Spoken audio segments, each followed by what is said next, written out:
What's up YouTube? It's Elijah Wan Dream and we got another video today. So I was just messing around today in the 2K20 demo, the My Player Builder, and I just stumbled across a Patrick Ewing type build. So I kind of searched on YouTube and if anybody has done this before, and I only seen one video. So I was like, alright, good opportunity to make a video. I'm definitely gonna do it because I definitely enjoyed this build, and I think this build is actually could be solid in the Rec Center and Pro-Am. You're definitely a beast in the paint, and there are some key differences. Like Patrick Ewing was 7 feet and 245 pounds, and in this build I actually go 7'3" and 275. So there is some pretty big key differences there, but I still got the comparisons to Patrick Ewing. You will see that later on when I show the screen, and I was actually pleasantly surprised by that, and we got some other good comparisons in there too. But we were able to get 16 finishing, 9 shooting, 16 playmaking, and 6 defensive and rebounding badges. Now the attribute caps here are of course subject to change due to me going up to 7'3", and they do change them a little bit. What you get at the 7'3", 275 pounds, and max wingspan is a 79 close shot, 63 driving layup, 50 driving dunk, 85 standing dunk, 80 post hook, 54 mid, 38 3, 68 free throw, 82 post fade, 56 pass accuracy, 35 ball handle, 92 post moves, 76 interior D, 32 perimeter D, 28 lateral quickness, 28 steal, block, 70 offensive rebound, and an 80 defensive board. So pretty good all around stats. I mean, there's nothing absolutely crazy other than the post moves are in the 92. But you definitely get the post scoring takeover on this build, so once you get that, you will get a 90 hook and a 92 post fade, so that becomes deadly and lethal. And you also get Hall of Fame finishing and playmaking badges with this build, so that definitely comes in handy because you will be 7'3" with a good post game.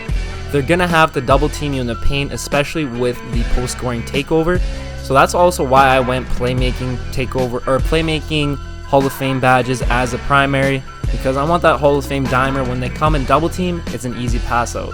And actually Patrick Ewing was a little bit of an underrated passer. I did watch some highlights and he had some pretty nice and clean passes out of the post. He only averaged about 2 assists for his whole career, and the one season I think he averaged 3, that was his most. But he was a very, very high IQ basketball player, so he did make really good plays and good reads on the offense. So right here I go 275 just because I still want to keep that strength. You can see me playing around with it. I wanted to see what it would change if I went down to minimum weight, but I went about 275. I thought that was about the good max because I could still get the 76 interior D, still got the 95 strength, I didn't lose too much acceleration, and I still had a 37 vertical. Vertical is definitely huge. That and your defensive rebound or offensive rebound rating is massive. So right here, as you can see, I picked the post scoring takeover, Patrick Ewing, Vucevic, and Nurkic. So really interesting comparisons. Vucevic is really nice. Nurkic is alright. He's more of a defensive beast, but you can definitely play great defense with this build. The badges that I pick for the defense are Gold Intimidator and Gold Rebound Chaser. 7'3" with an 80 defensive rebound, 37 vertical.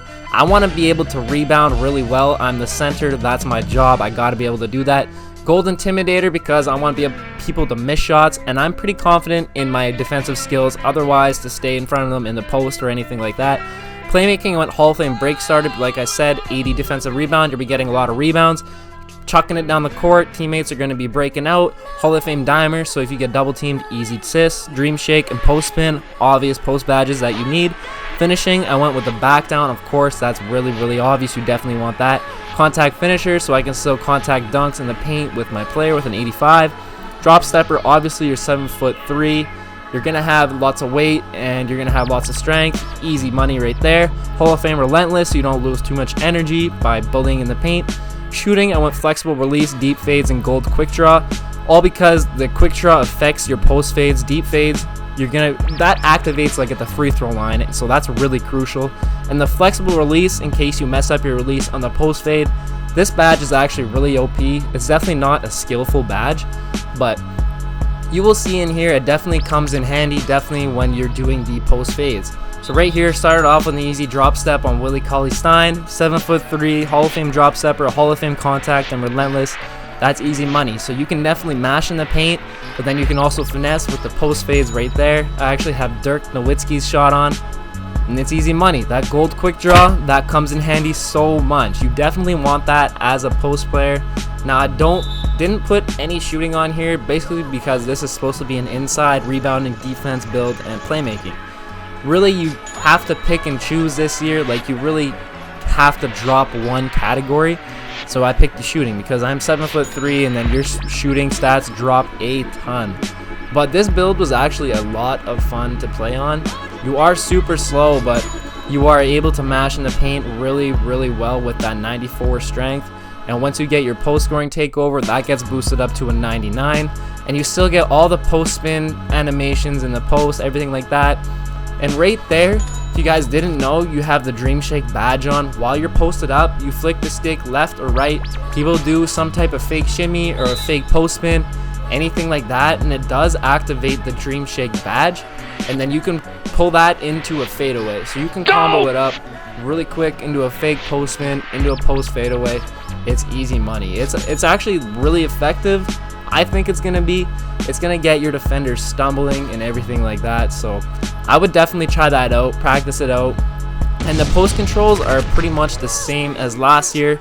I didn't find any of a difference in really much yet so far, but I know there's supposed to be some new post moves or new post controls, so I definitely want to find that out once the full release comes out.